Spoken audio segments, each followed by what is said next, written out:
you might be seated there thinking that someone forgave you and you continue doing your nonsense. They have a big heart to handle everything.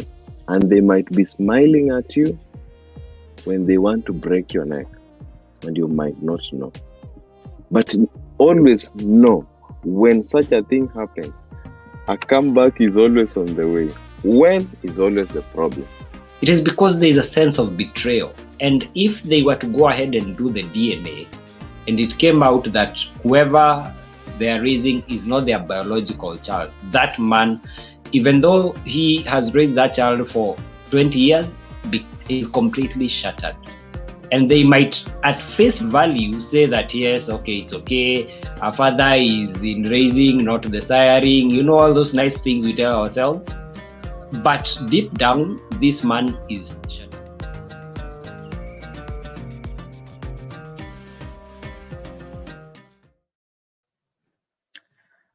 Good evening, good afternoon, wherever you are. My name is Likuyani Eli, right on time to the Men's Den. The Men's Den, we discuss matters men and everything that surrounds the well-being of a man. In studio, I have, as always, all the way in Nairobi, Kenya, James Mwathi, psychologist based in Nairobi. Good evening, sir, and how are you? Good evening, Eli. How are you? Looking sharp as always. I can already say you are ready and set for this show. We are always ready. Okay, and you get, at the end of the day, that is what we are all about, being men and talking to men. But there is one prodigal son that has always been the black sheep of the company. Let's invite him. Good evening, Gilbert, and how are you, sir? Good evening, Eli and James. I don't know how prodigal I am. You always divert from our agendas. Today I'll be on agenda. Today I'll be right on agenda. He's a good soul. He makes us happy. Yeah, good evening, awesome. Our viewers also, where you are. Thank you for tuning in. Thank you. And you can always tag us with the hashtag @InHeart responding to live. We have Gilbert, we have James, and we have Likuyani Eli. We are ready to talk about anger management. But before I can even get way ahead of myself, let me just allow this human scientist to get me to understand what is anger in the first place. Gilbert. Anger is a natural, instinctive response to a threat. Short and precise. Yeah. I told you.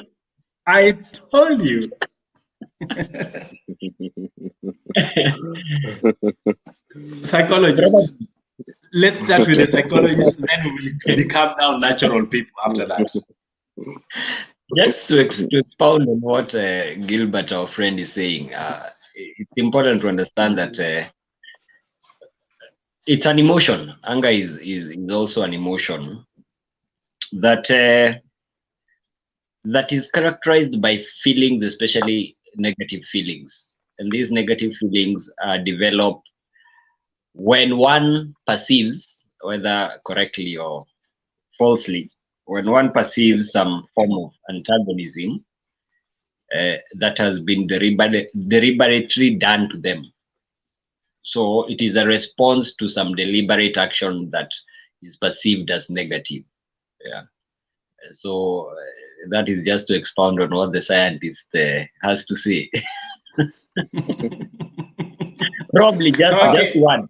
Eli, just to add, it can range. It is a spectrum again. I love that word because all emotions are a spectrum.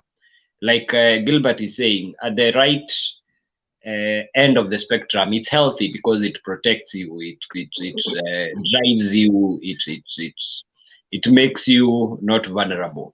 Yeah, and against the society and all manner of ills. So that you're not dormant. But on the other extreme, when it comes to controlling you, or you can't control the anger, then it becomes negative, destructive, and it can turn into rage, and it can be fatal. Yeah. I like the fatal part. And now we open the floor to everybody for the conversation now that we've set straight what anger is. Before we continue, gentlemen, let me just get very quickly to the comment section. Miss Jen, thank you so much for joining us, always locked in and tuned in. I appreciate you. Nancy Magan, good evening, gentlemen, she says, and good evening to you, Nancy. We have Puffy Icon who says, hasira, hasara. Hasira wasemavyo hivi, maadamu nishakupenda na pia ningetaka uwe wangu. Haya, basi we pole sana. I know the confusion where it's coming from, but it's okay, sir. Welcome to the show. We have Kiprotich Lagat who says, wish my boss could hear this. He acts fast and very furious. Fast and furious. And I think this is in response. What do you make of this, Gilbert? First thing we need to realize, anger in itself is not an issue. But when it becomes uncontrollable, it now leads you to do undesirable things that you might not be happy, or the people around you might not be happy with them. So let's move on knowing that anger is not the problem. The problem is when you cannot control it. And I don't know if you want me to move into causes or.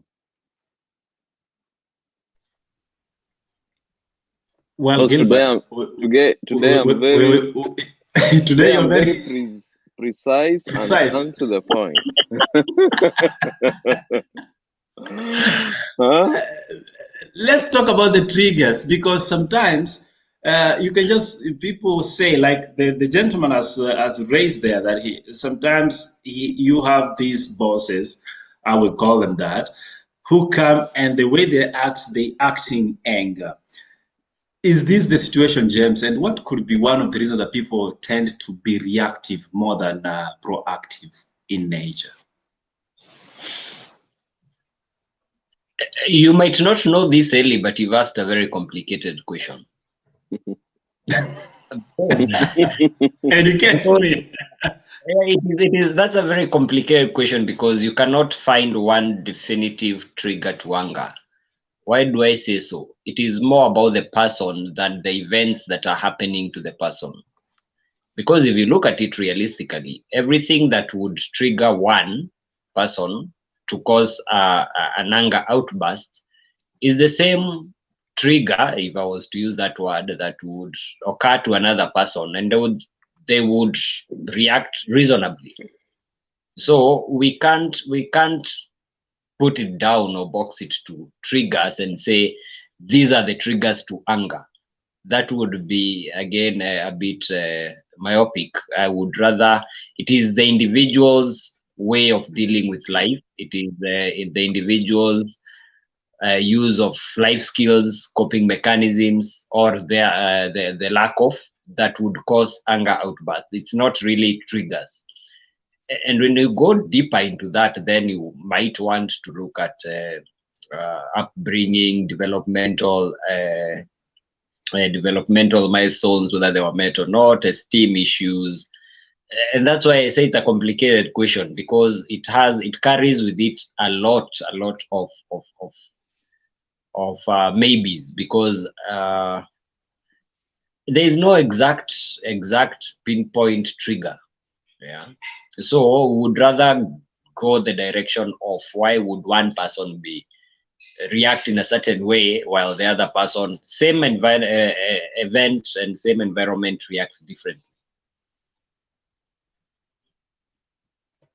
Gilbert, you know, when you're seated and then a gentleman comes and tell you, yeah, I'm very angry, I don't know what to do. Do you think this is a natural reaction? Or do people actually know when they are angry? Because it might look so obvious, but it's not. Because you'll find a situation where if you're in a relationship, a woman tells you, or your woman tells you, babes, you are overdoing this, you're way overboard. una overreact. Is it overreacting, or is it just that the outburst is coming like James says it? First of all, Ellie, anger can be triggered with natural and known causes that exist within us and around us. And also, it can be as a result of underlying disorders, which you might not like know they are leading you into it. For example, alcoholism and depression. Those are the results of it. You might not know when it's taking over you. So self-awareness is important here first, because I might look at James and see an angry James, but diagonizing a depressed James who in turn becomes angry is the problem here. So sometimes the causes of anger might be seen, and sometimes they are underlying. And some of those underlying, as James said, can be developmental things that have come through, like we have like OCD, that is obsessive compulsive disorder, which might trigger anger. We have attention deficit hyperactive disorder. These are some of the triggers, the underlying disorders of anger that are developmental in someone's life. They are like they start when you're a small kid and you adjust to them when you're growing up. Some of them are diagnosed when you're a kid. Some of them are diagnosed late when you're an adult, because of how you are behaving or reacting to situations. Because people will be like, this is not normal. So they might trigger you to diagnose what is happening. As James say, these are complex like discussion, where you have to be very clear on from which angle are you approaching it, because it has many attributes to it, depending on which line you choose to go about it. So it might be so confusing discussing this side, and when you come this side, we are saying a different thing. Awesome. Let's just get quick reactions from the audience that are watching tonight. Thank you so much, Nancy, for coming to the show again. Steve Touch Mugai Touch says, anger is normal. Even Moses from the Bible, he got angry. But for those who are very biblical, like like Gilbert will tell you, there are consequences about them. And we'll look at that at a later stage. I know, James, even though your name comes from the good book, sometimes your knowledge in theology is wanting. But it's a story for another day. Thank you so much, Noreen, for coming to the show, and Guku, admiring Ellie's background, beautiful interior. Thank you so much. That wasn't supposed to be right, but it's all right. Thank you. Thank you. We have Wycliffe Gaddafi, Heart in Heart, it's true. And we're talking about anger. Then when you took on a hasira, tunaka side gani. And I believe, James, this is something I want you to dig into as now on a professional standard. You have people that come to you and they are shaking out of anger. Do you find that normal, or is that too extreme? I don't know. I don't know if I'm audible. Your volume just dropped a bit, but okay.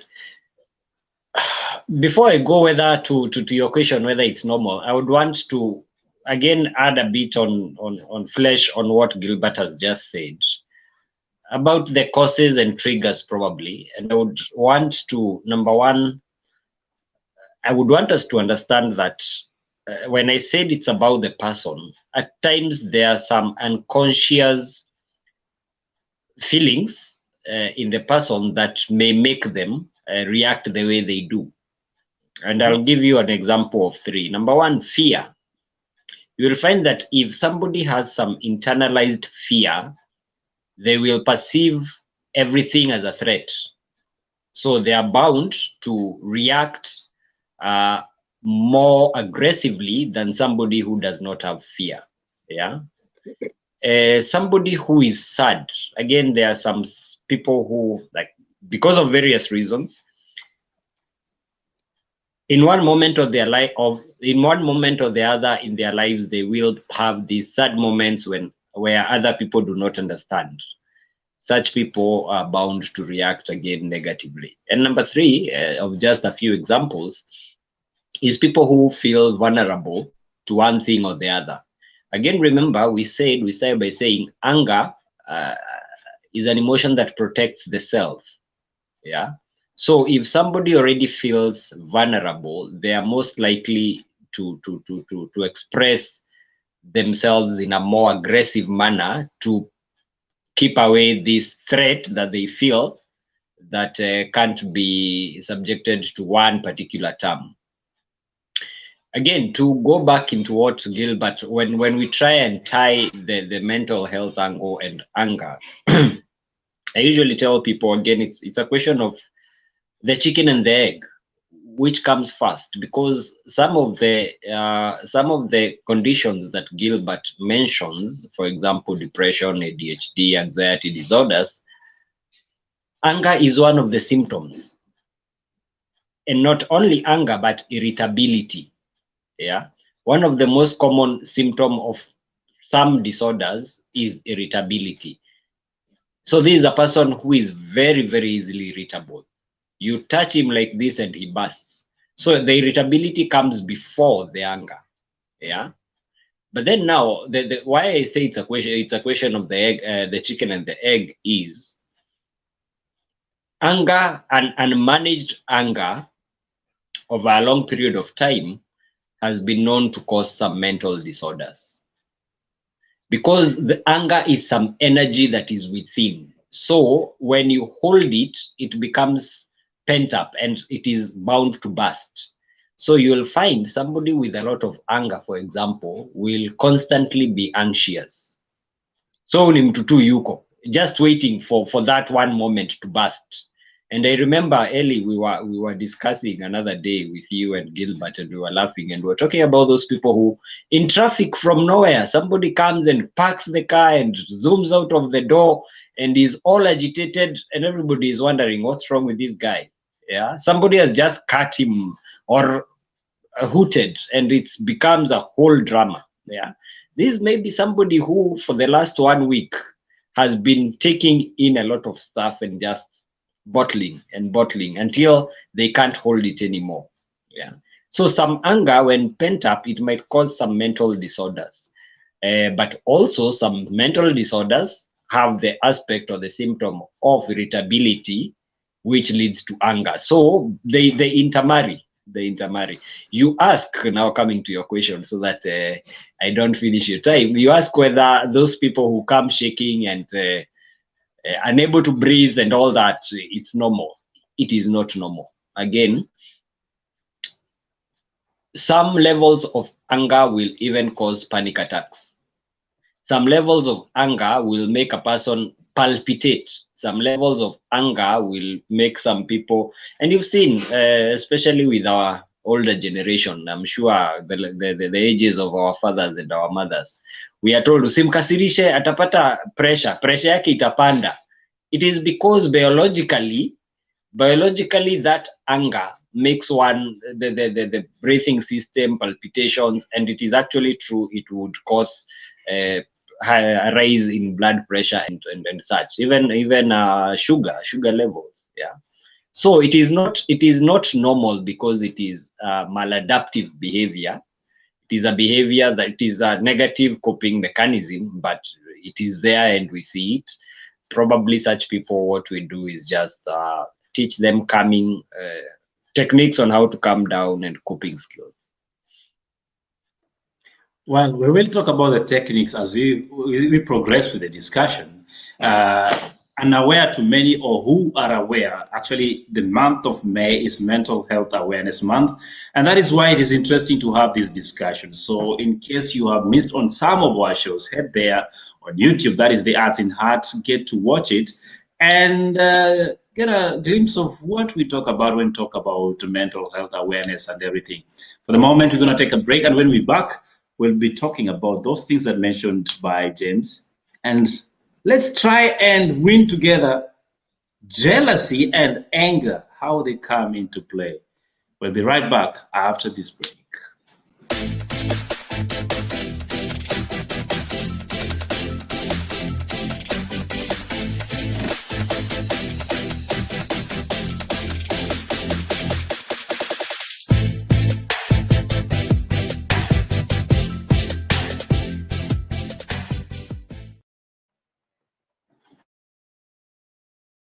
Remember, the conversation that we've just had, this child is not outside. It is in the house, and the man is raising them up as they're believing it's their own child. That is different from when a woman knows my husband sired a child and that child is with another woman somewhere. Those are two different, totally different scenarios. Yeah. There is more a sense of betrayal and a sense of demeaning, a sense of disrespect. It comes with a combination of a whole lot of things.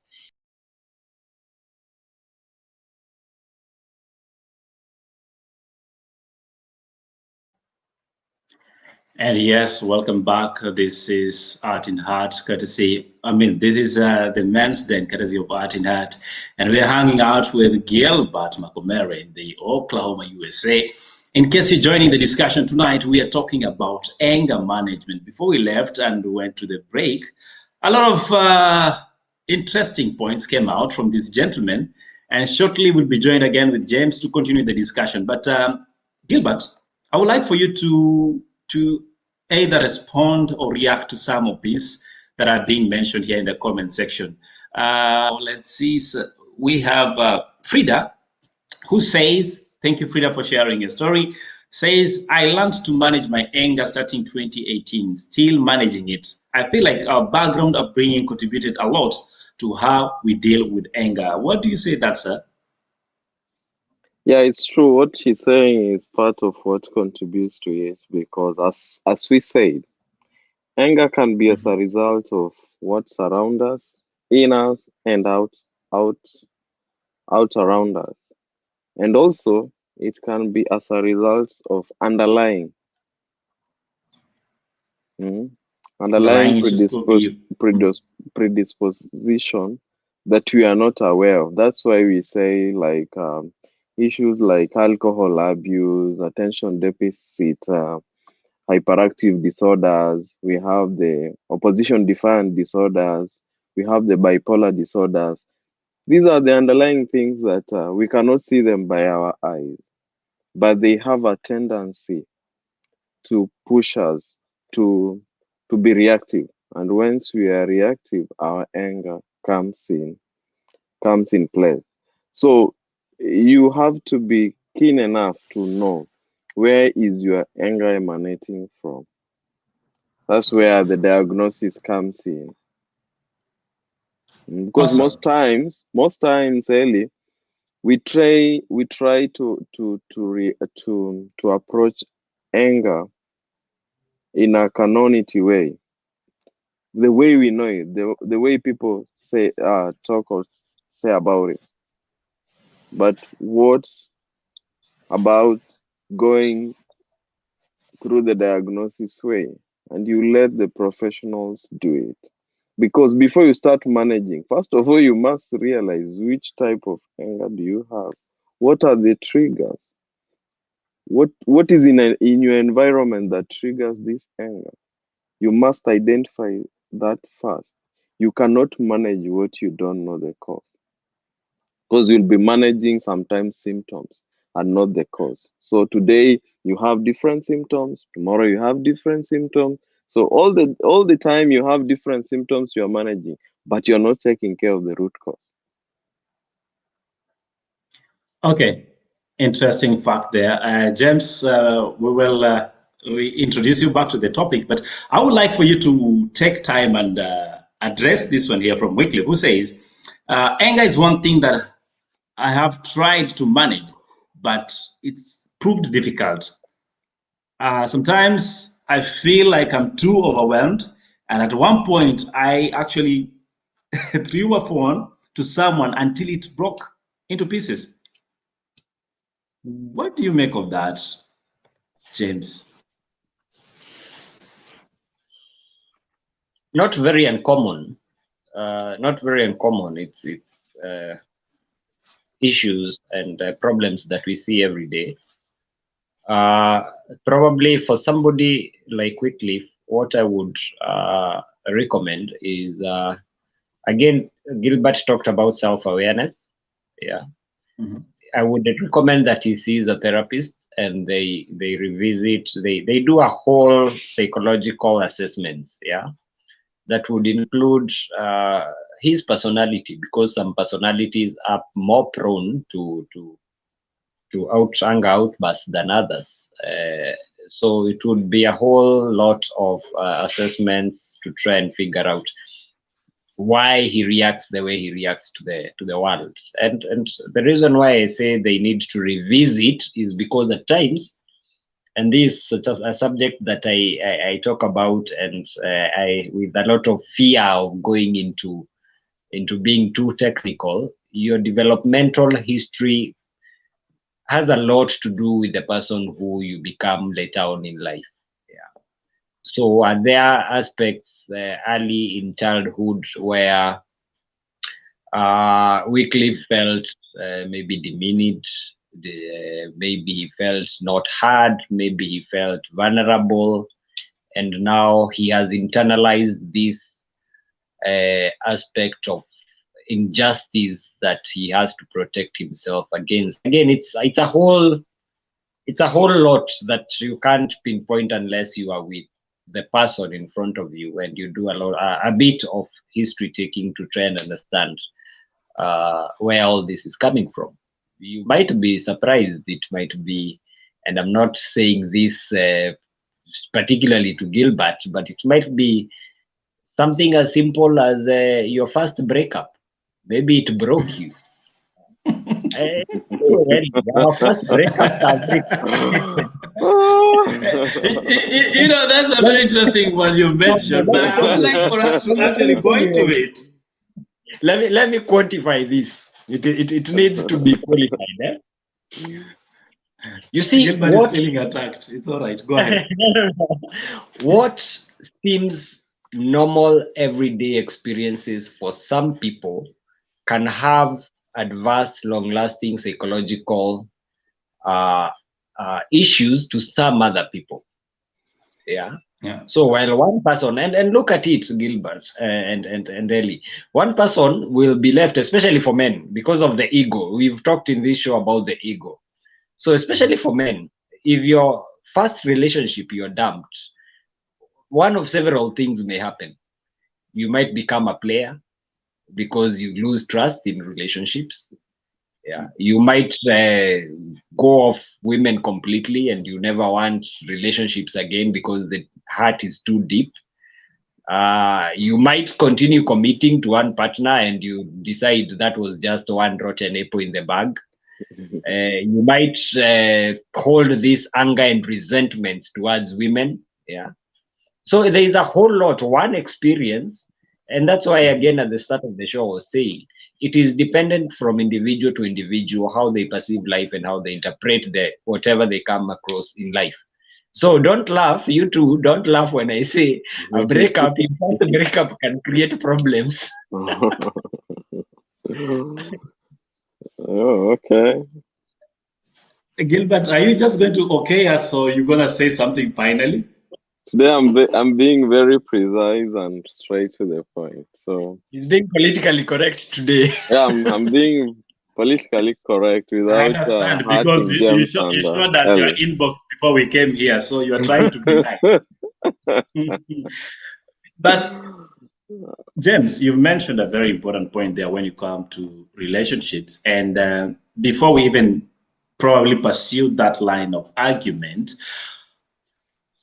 We talked about jealousy before we took the break, and I want us to connect. How does jealousy and anger come into play and create a real serious Hiroshima Nagasaki kind of scenario?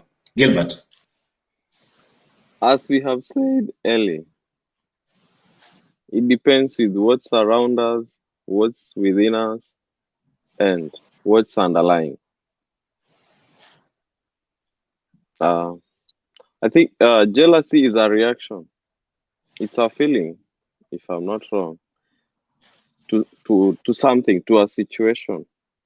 So depending with how, one thing I also wanted to point out, our way of upbringing in African culture, it teaches us to endure everything and anything. Mwanaume ni effort. Mwanaume ni kukaa ngumu kama gumo. So that is what our environment has taught us like to be. So when you are growing up, you are being taught not to respond to life situations. You are being taught not to respond to emotions. So whenever you face them, you are like, mwanaume ni kukaa ngumu. Mwanaume ni kuficha feelings. So that's the environment we are in. And as we grow up, that's who we become. And later on, we face situations that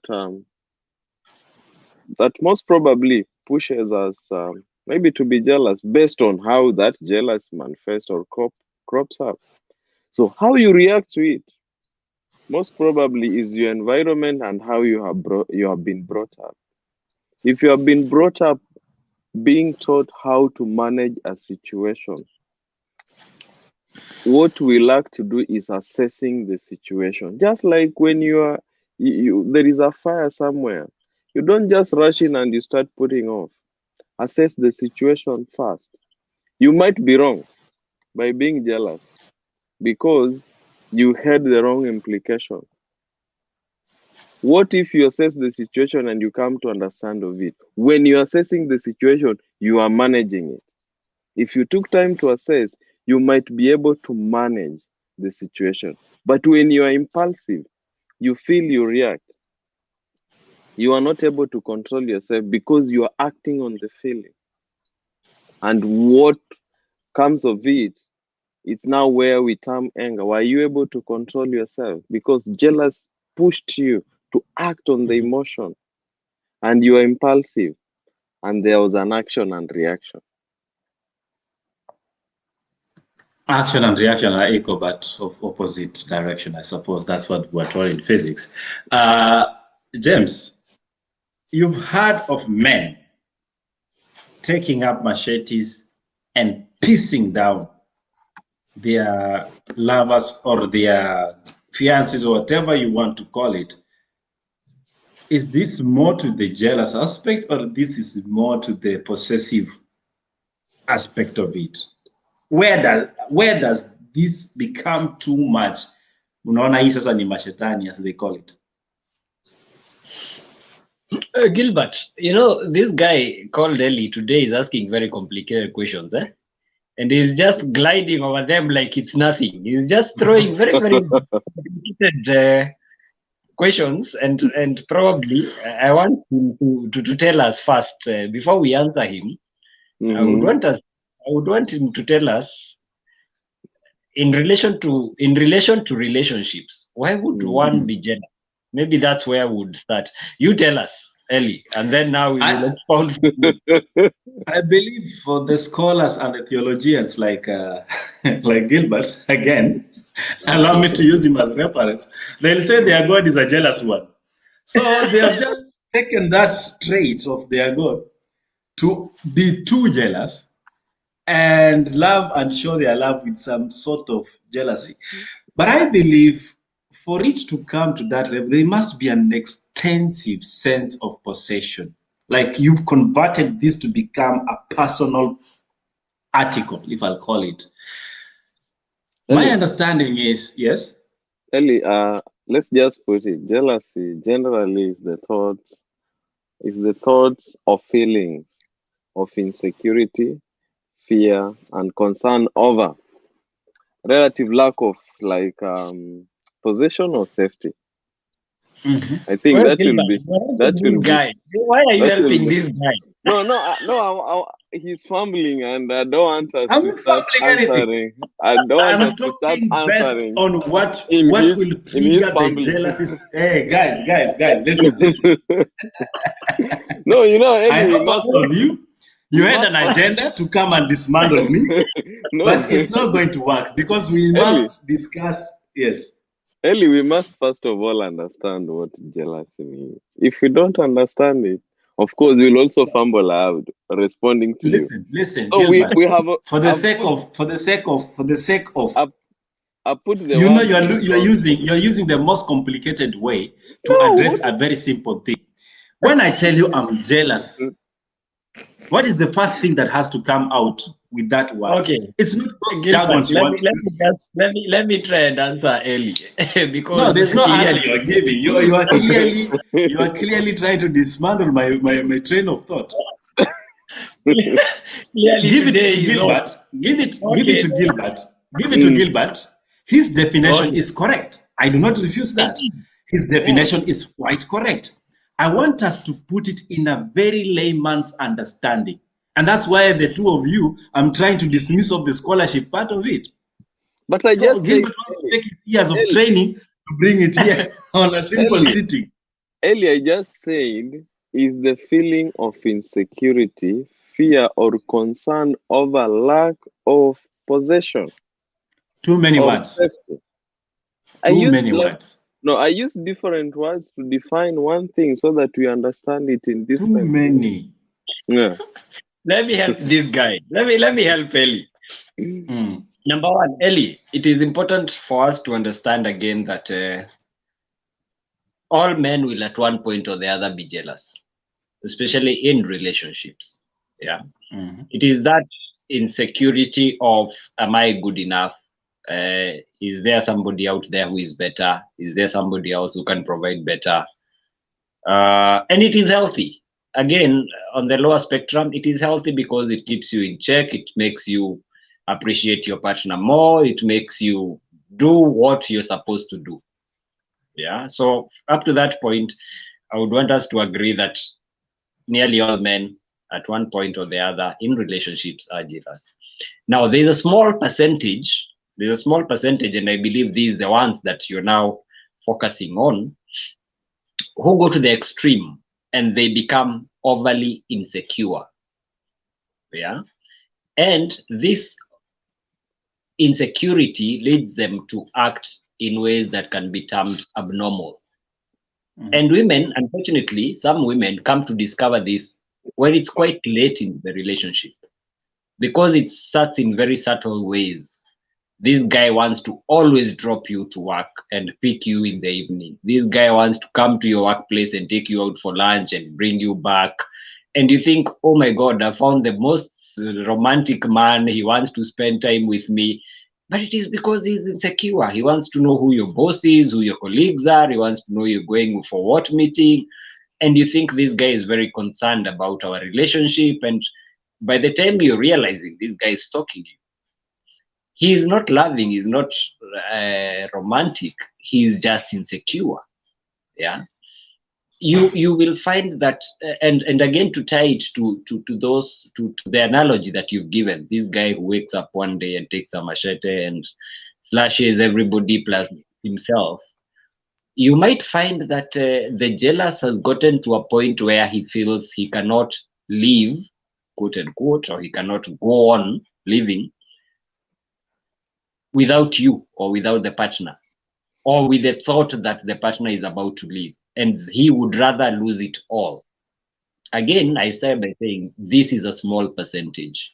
Yeah, it's not. It's the smaller percentage of men or the population, because we also find women who go to those same extremes. Yeah.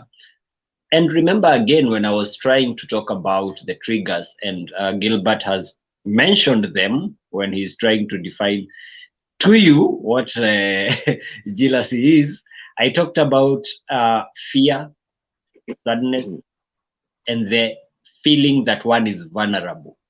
So combine these three in one man, and you're bound to see what you're describing. So there's somebody who is always afraid of losing. There's somebody who is very insecure. There's somebody who feels vulnerable.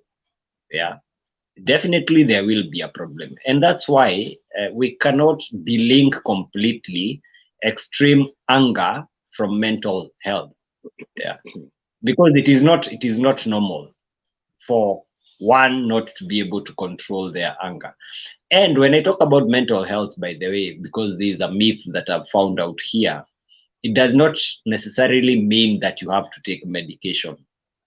It simply means you need to sit down with a professional and try and unpack what you're going through and find mechanisms to cope better with life's situations. Now I have said too many words.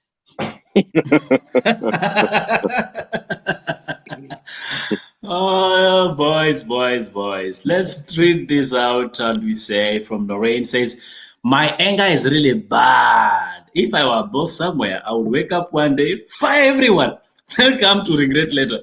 In short, I'm one person that makes decisions when I'm angry. Gilbert? Don't make any decision when you're angry. Stop, assess, reason.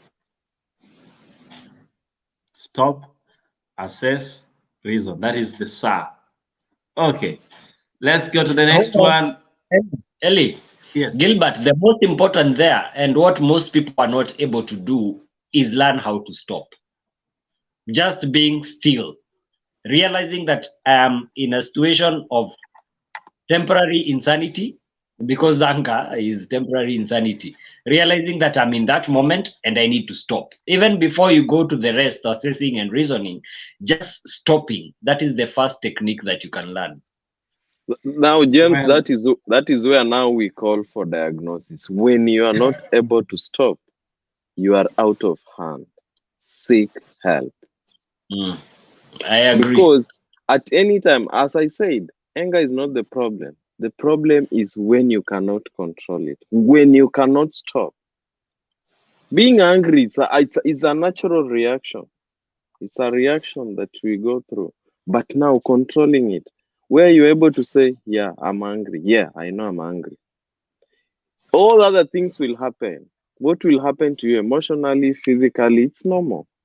But now, when you cannot stop within yourself and say, yeah, I know I'm angry, I need to stop. Yes, I need to stop.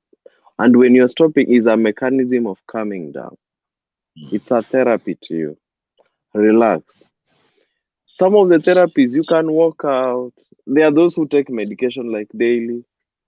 There are those who have different therapies they use to control their anger. That's why I said you need to do self-awareness. You need to know when I'm angry, which is the best way to handle it. When do I say stop and how? And then from there, you can handle any other thing. Because we mess up when we cannot say stop. Because when you cannot say stop and you're impulsive, you will react. And the way you react is not you. It's the anger now which will be controlling you. And sometimes based on adrenaline, it might send you to do what you might not come in terms with when you are now normal. Because you'll be looking at it and you're like, who? Was that me? Because your adrenaline was high. You were acting on it. But now when you come back to the normal sense, you are out of yourself. So let our viewer know, when you are not able to say stop, you need help. Well, Gilbert, unfortunately, you will tell, especially on our Kenyan roads, the stop signs means continue until you cannot see nothing. While driving, yes. Ellie, what you say is important. You see, when you know that you should stop and you do not stop, and you encounter negative consequences because you are not able to stop and you still continue repeating the same, again, that's the definition of insanity. Yeah.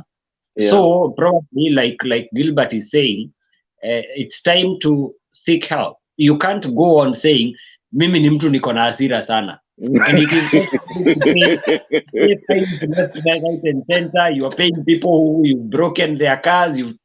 Then off. We normalize abnormality. Yeah. Oh, no. You know, James, you might look it. Ngoja Eli, to bring the aspect of culture into it. You see, for some of us and the cultures we come from, we use anger as a bragging right. Yeah. Usicheze mimi ni mtu nikikasirika. But then whenever ukikasirika, it causes you harm and damage and loss of financial loss. It doesn't make sense. But because of the culture we've been clothed in, we see it as normal, and we continue paying fines left, right, and center over something that we could have.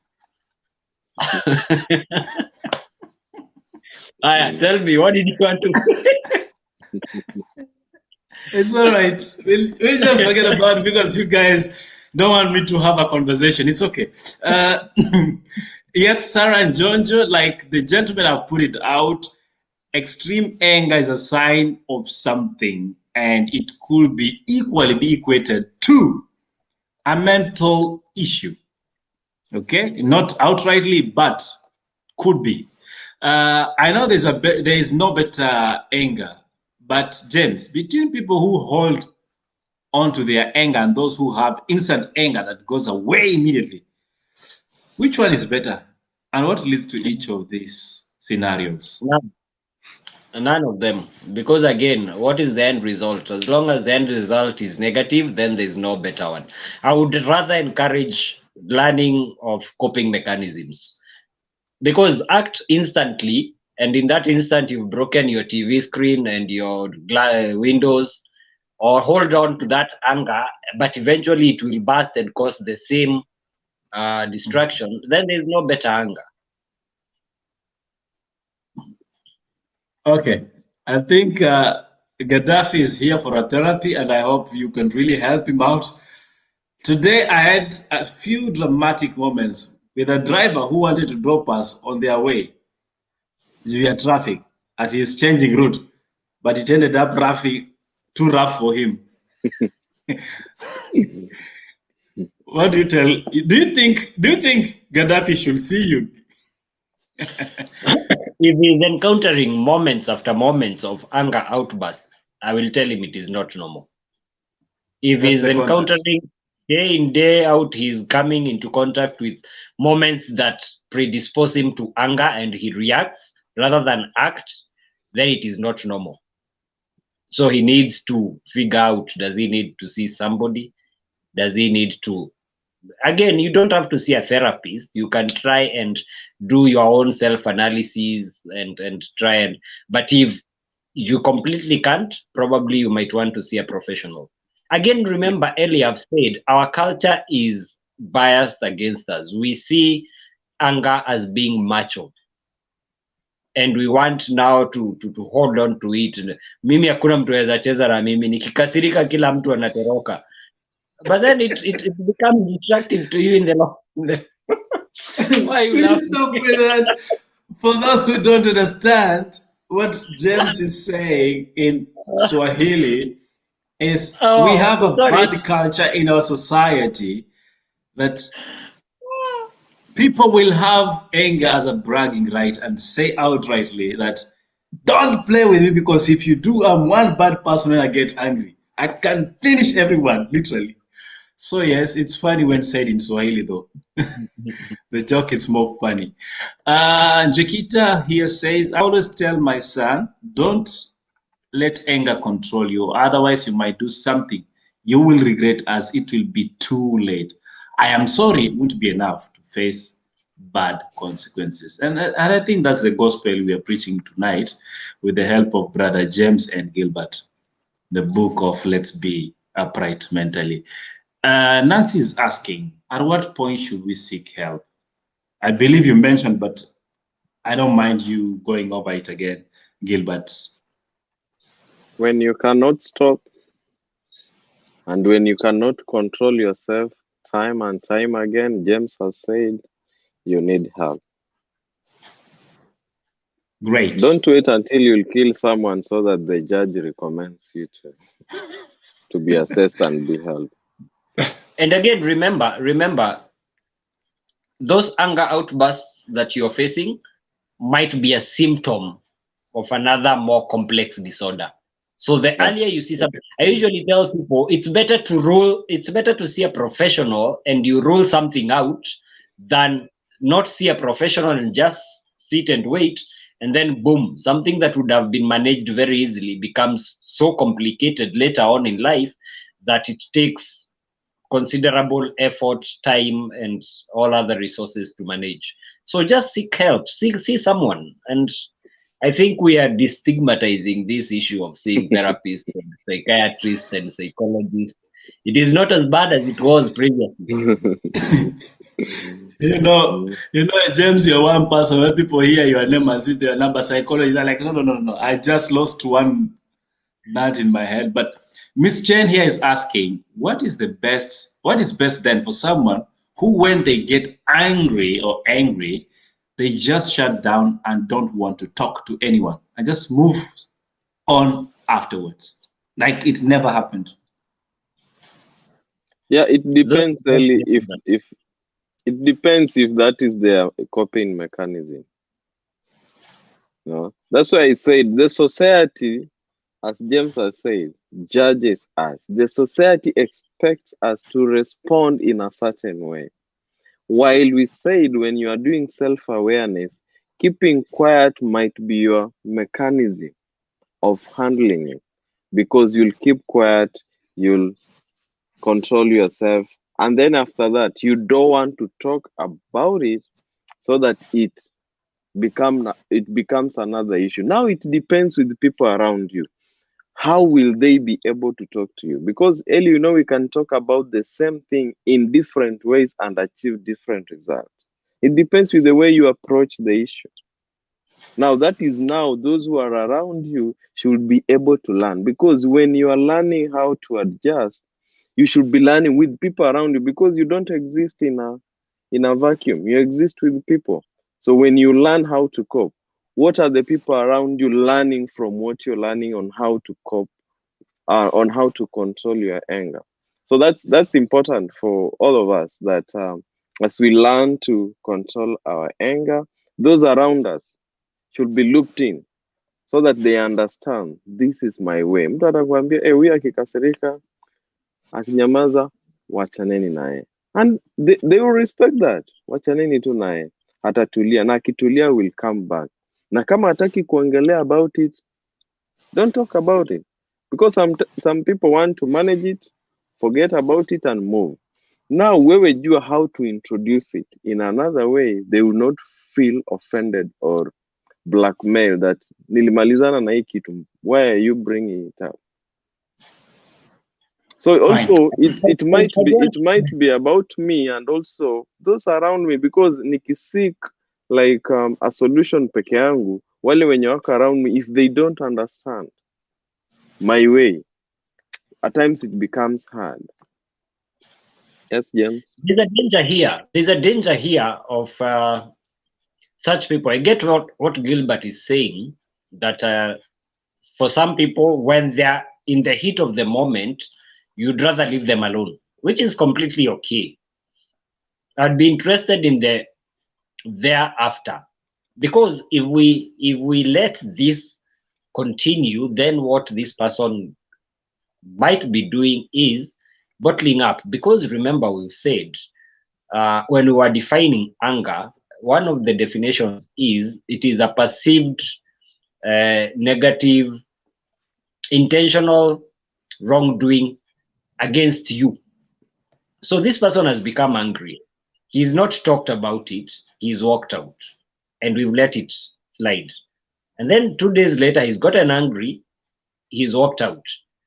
This is a dangerous person, because we do not know, number one, what is triggering him. Probably it's something that is unconscious to another party.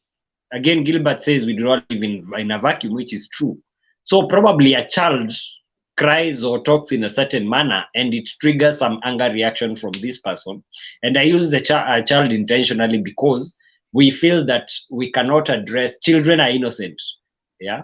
So we feel if a child annoys me, I think it is about me, it's not about the child. Yeah. So if I do not address this and I keep on bottling up, the danger is one day it will erupt. I would also agree with Gilbert. What are the people around him doing about it? Because if, for example, this person has a partner, this partner should be able to have learned, if that is if they have not just started dating, if it's some people who have stayed for quite some time together, the partner should have learned this person and ways to coax out what is troubling this person. And it is always safer to try and bring out the issue and put the issues on the table so that they are discussed than just let the person walk away every time they are angry. Well, James, out of time consciousness, let's quickly handle the rest of the questions and reactions so that we can involve everybody. We have Sarah who is asking, James, what is bipolar anger? Oh boy, that is a whole new topic, really. There is no bipolar anger. Bipolar is a mood disorder characterized by two different extreme emotions. A manic emotion that is hyper in all emotions, and a depressive phase, which is depression basically. So it's an oscillation between the two. When one is in the manic phase, they are more prone to a lot of irritability, a lot of impulsivity, a lot of uncontrollable actions. So I would advise, was it Sarah? I would advise Sarah to, again, wherever she got that term from, to sit down again with that therapist or that source of information and interrogate it further. Awesome. I will try. Zena is always the funny one in the group. And she says, I have a very bad sort of anger, but thank God when I'm mad and I feel like boxing someone down with the sufuria, then I go, take some time off, sanctify myself. Then mostly with a prayer, my anger cools off and I try to do it with my tea. That's supposed to be fun, yes. Okay, fine. We have Wycliffe who say, like me, I'm a threat when you cross my lines intentionally. I think Wycliffe, you need to see James on a serious note. Then Joan says, I lost my job at an NGO because of anger, sometimes back in 2014. And this is when you realize that these things are not as funny as they sound because they can cost you something more valuable. James, let us get to a very realistic situationships where you are in a relationship and this is your spouse, especially a lady for this case. They have a disease called the nagging woman disease. They will push you to the wall and they make sure you get angry. And then they tell you, if you are man enough, slap me. What do you do with this kind of people?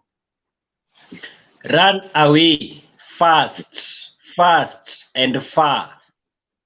And watch out, you might have picked a psycho for a partner. Gilbert. On a serious note, why again? Shift the conversation. Why is the woman nagging? There is no difference between what we were talking about, this man who is insecure and very jealousy, with a nagging woman, because it's all about insecurities. Yeah, either that or the man is not playing his rightful role. It can be either or. Yeah. But if the man is playing all the roles that he should be playing, but the woman is still nagging, then probably the problem is the woman. So why stick around to be provoked until you hit someone and then we have to go to court? Run. Run. Gilbert. Flee.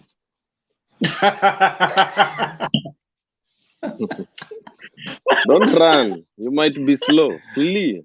You'll be fast. Flee. Flee from Yeah, trouble, you'll my be son. fine. Yeah, Well, at flee. least you can.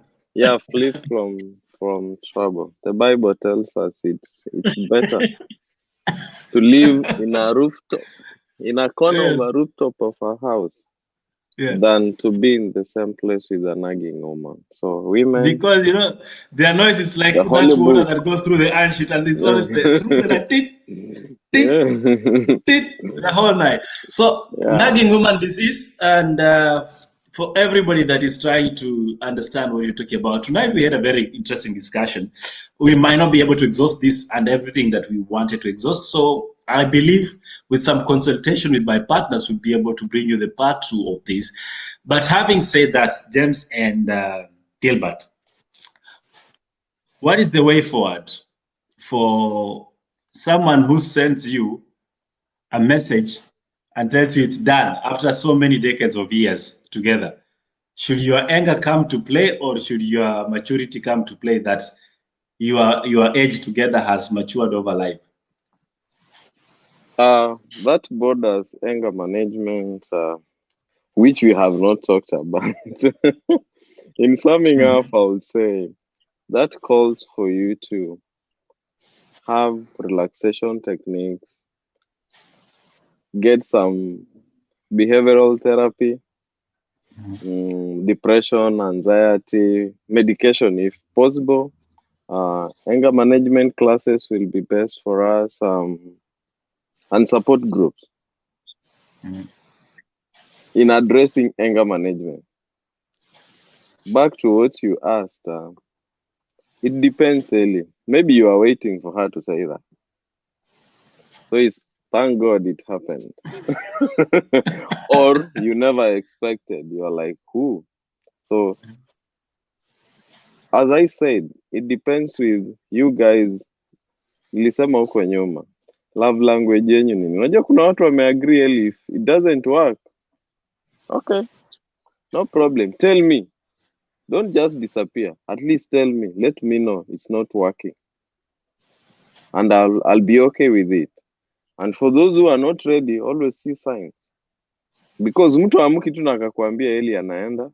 Maybe if you are blind, there'll be signs written all over the wall that I'm going, but we keep on ignoring the signals. We keep on ignoring the signal until one time someone wakes up and they are like, oh, finally I'm gone, and you are like surprised, and you are asleep in that relationship. Not unless it was a fling, and you had high expectation in a fling. Define where you are. Is this a fling? Is this a serious thing? Where am I going? Maybe wewe uko tu hapo, mtu alikuja, okay, see what they said the other day here, even them, they just want to hit and run. Yeah, pengine alikuja hit and run na wewe ukajenga ukuta. So you shouldn't be angry, right? You just accept the situation and move on. James, Accept what do the you say situation about and that? move on. You see, Ellie, again, today you're asking very complicated questions. We will train you on how to ask this question. But I usually, on a serious note, I usually tell people, I don't know why people are not able to live life realistically. Yeah, that is the biggest problem that we earthlings have. We are not able to look at life realistically, because if we were realistic enough, relationships happen and break every other day. You are not unique. There is nothing unique about you that your relationship will never break. So we just saw Bill Gates and the wife break after I don't know how many years. 27 years. Yeah. So what makes you think you're so unique? And they have money. So what makes you think you're so unique that yours can't break? Yeah. You have enough time. If would you rather they do not break it, but they cheat on you intentionally, and ile ya madharau? What is madharau in English? With so much arrogance or content. Yes. With content. Would you rather that? I would rather we just break up, and can you force somebody to be with you if they have decided they do not want to be with you? So if somebody breaks up with you and you get angry over it, what is the end result? What are you hoping to achieve with this anger? These are questions I would ask that person who comes to me and tells me I'm very angry. You know what, James? Having said that, let's just conclude by saying, ukiwachwa achika, do not Thank pile you. anger. Na That was the ukipendwa point. pendeka. Pendeka, you know, when she says it's over, just accept when he says it's done. Then, you know what? It's been real. Get alive. Because at the end of the day, no amount of anger will keep these people waiting, and no amount of anger will keep them, because you end up hurting each other, including killing each other. So let's not kill each other. Remember, this is the month of mental health awareness. You can always catch up with Victoria and Catherine Responding to Life, where she has enough episodes to help you through the month. And every single Sunday here on Art in Art, we discuss more about mental health and issues related to mental health. So join me on Ellie's Hangout every Sunday from 9:30 p.m. And tomorrow, Wednesday, we start the 9-yard series with Nyokabi GK Kamau. On Friday, we have a very interesting topic for you, that is the creative photography. On Saturday, on the family edition, stay tuned to know how to let out the steam. And you know what? The program continues. Send in your comments, send in your requests, and remember to contact James Mwathi, who is right on your screen, if you have every single question pertaining mental health issues and you like him to address it. Those are the contacts. That's Mwathi James Mwathi James 30 at gmail.com, +2547247773949. Thank you so much, sir, for always coming and making time. We have Gilbert all the way in Oklahoma, who is the only begotten son of Mansden, who decides to always play cool and against the tides. Thank you for always making time, Gilbert, and being the best man that you can be. And of course, it's always a pleasure bringing you this program every single Tuesday. See you again next week as we continue with part 2 of anger management, which Gilbert says we never addressed it. That's where we'll be addressing. Thank you so much. Have a great evening. My name is Likuyani Eli, and we are out.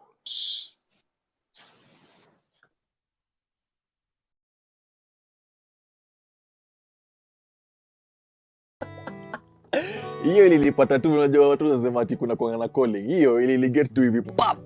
But anyway, hiyo it began hii period ya corona. It began during this COVID period, and I was just like, man, everyone is so gloomy. Like everyone is looking down, everyone anakuanga upset. Sasa watu nafungiwa kwani sisi ni madogi.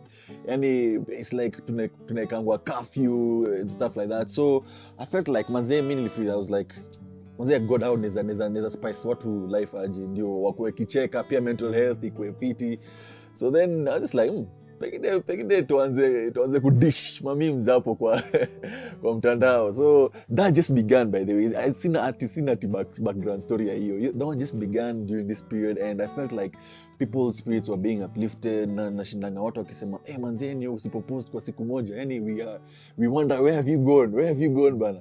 And some people who don't, kuna wenye commenting and I'm like, but anyway, but those who don't usually comment and like would tell me, manze, even a friend from Malawi, by the way, told me, we usually look at your statuses when you're not there. We're like, where's Dan today? So I think it was really nice because it would help lift people's spirits, and many times it's relatable things. I think talking things out through memes also has been underplayed, by the way. Watu wana sisi tunakuanga mafala, but we really know what we're up to. We are trying to create an atmosphere where people can be themselves again, like where they can just live. Like now, it's not just you living in this time period, but we are many who are experiencing the same thing, can relate on a whole new level, and on so many levels for that matter. So hiyo kitu ninipata tu hivyo, and I think it's ni ngumu once ukianza kushare memes like wangangori kuacha